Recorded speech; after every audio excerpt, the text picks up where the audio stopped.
근본적으로 AI 시대의 영재가 과연 그 이전의 영재가 같은 영재일까? 그것보다 지금 저는 혼돈이에요.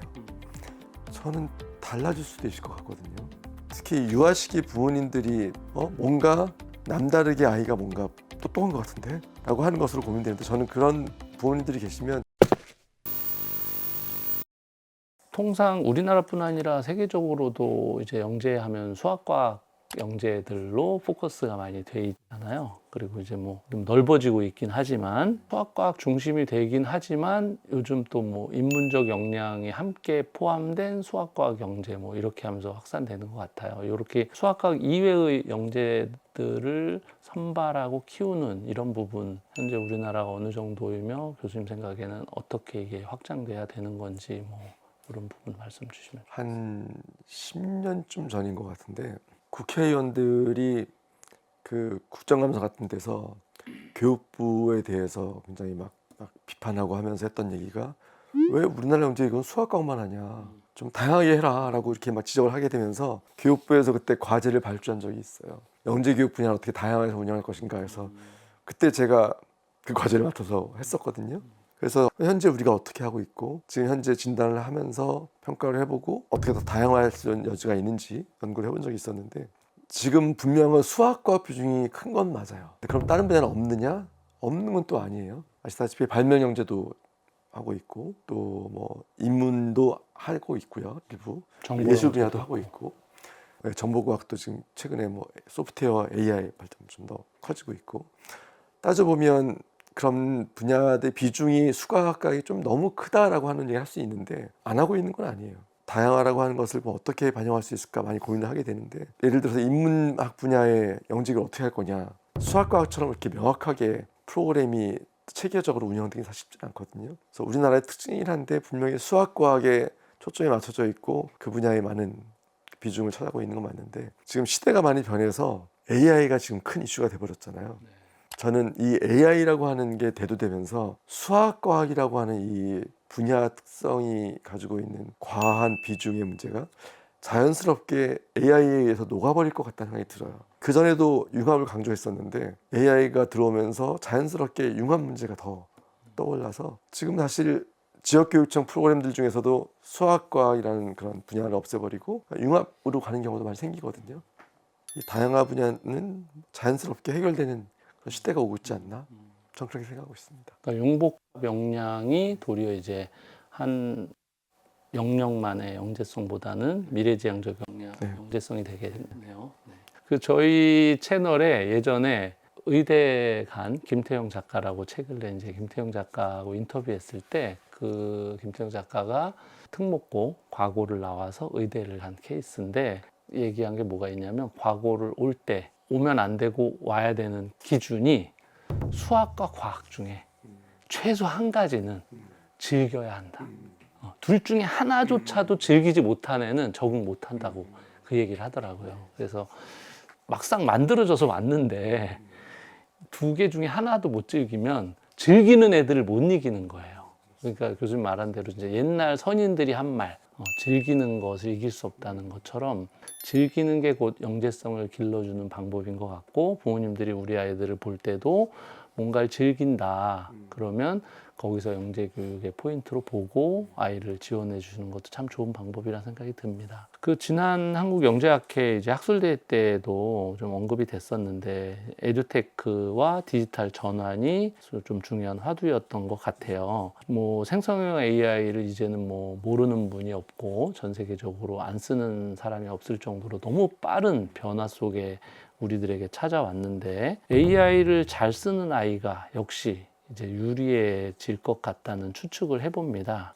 정말 인간의 본연의 능력을 AI가 다 하니까 교육이 그렇게 중요하지 않다 이렇게 볼 수도 있지만 그런 기술을 다루려면 도리어 인간 본연의 인지 능력, 협업 능력, 센스, 눈치 뭐 이런 것들이 더 개발돼야 된다라고도 또 볼 수 있을 것 같아요. 그래서 인공지능 기술이 발달하는 시대에 더 도리어 강조돼야 될 교육의 본질은 어떻게 변해야 될까요? 사실 자신 있게 답할 수 있는 질문은 아닙니다. 지금 AI는 완전 혁명이잖아요. 그렇죠. 예측을 할 수가 없죠. 무서운 혁명인 것 같아요.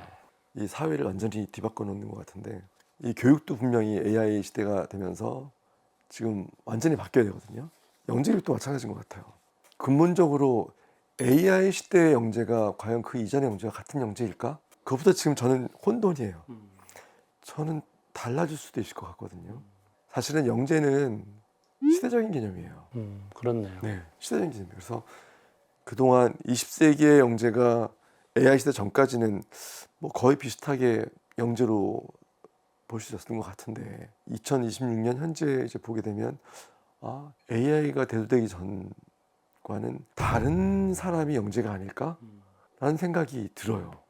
그래서 지금 많은 사람들이 AI 시대 영재의 개념 그리고 AI 시대 영재 교육이 어떤 교육이 돼야 되는지에 대해서 지금 큰 숙제로 고민을 하고 있는 이슈예요. 지금 아시는지 모르겠지만 우리나라에 AI 영재 학교가 두세 개 곧 생기거든요. 내년에 하나, 내후년에 하나 생기게 되는데 지금 그 학교가 대체 어떤 학교가 돼야 되느냐 큰 고민이에요, 사실은. 커리큘럼 같은 거를 지금 정하고 있는 건가요? 지금 진행하고 있는데 기본적인 컨셉 자체가 사실은 어마어마하게 큰 숙제거든요.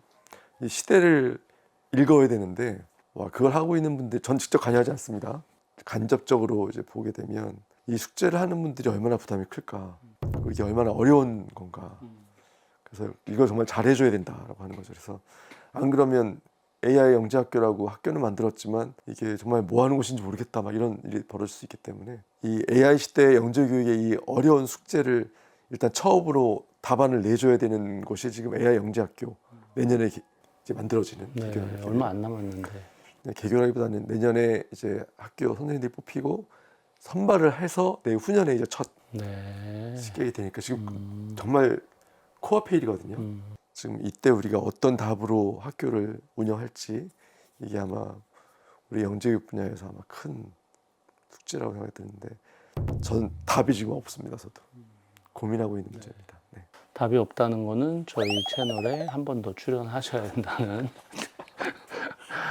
네, 교수님 그 아이들이 이제 성장해서는 이런 AI 기술에 필요한 역량을 우리가 더 연구는 해야겠지만 아주 어린 시기, 영유아 시기 이런 때까지도 굳이 뭐 AI를 붙이기는 어렵잖아요. 그땐 도리어 아예 그냥 근본적인 영재성들이 길러지고 나서 기술과의 협업을 한다든 이렇게 끌고 갈 수 있을 텐데 부모님이 영유아 시기 때 우리 아이의 영재성 이런 걸 혹시 눈여겨볼 만한 어떤 팁이나 어떤 게 있을까요? 영유아 시기에 영재라고 하면 참 쉬운 일이 아닌데 다 넓게 보고. 영유아 시기에는 모든 부모님의 눈에 다 영재로 보일 거예요. 그렇죠. 얼마나 놀랍습니까? 네네. 그 아이들이 해내는 여러 가지 일들이 특히 만호세 때 그래서 아주. 영아 시기는 아예 질문이 불가능한 것 같고요. 유아도 이게 기간이 꽤 길어서 아시다시피 유아기에는 객관적인 측정도 쉽지가 않잖아요. 네. 물론 도구가 만들어진 게 있긴 있지만 아무래도 좀 제한적일 수밖에 없고 특히 유아 시기 부모님들이 특히 영재교육 관련해서 고민하신 분들은 딱 그런 상황이에요. 뭔가 남다르게 아이가 뭔가 똑똑한 것 같은데?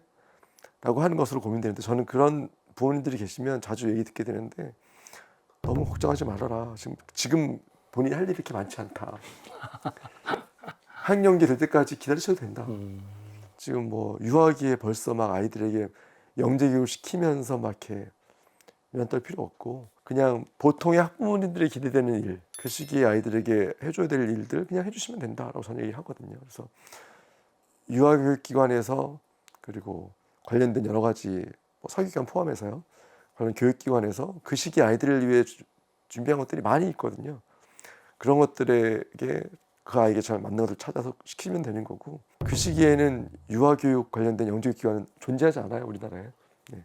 사교육기관 일부 빼놓고는. 그래서 그 시기에 아이에게 적절히 교육을 못 시켜서 아이가 큰일 날 일이 없으니까 유아기에는 그냥 편한 마음으로 잘 지켜보시고 그 시기에 또래 아이들이 하는 것들 잘 시키면 저는 충분하다고 생각이 듭니다. 실제 뭐 영재교육원이나 그런 데서 선발할 때 선발의 결정적인 역할을 하지 있지 못한 것 같아요. 그런 아이들이 보면 진짜 영재들인 것 같아요. 제가 아는 최고 수준 영재 아이들을 보면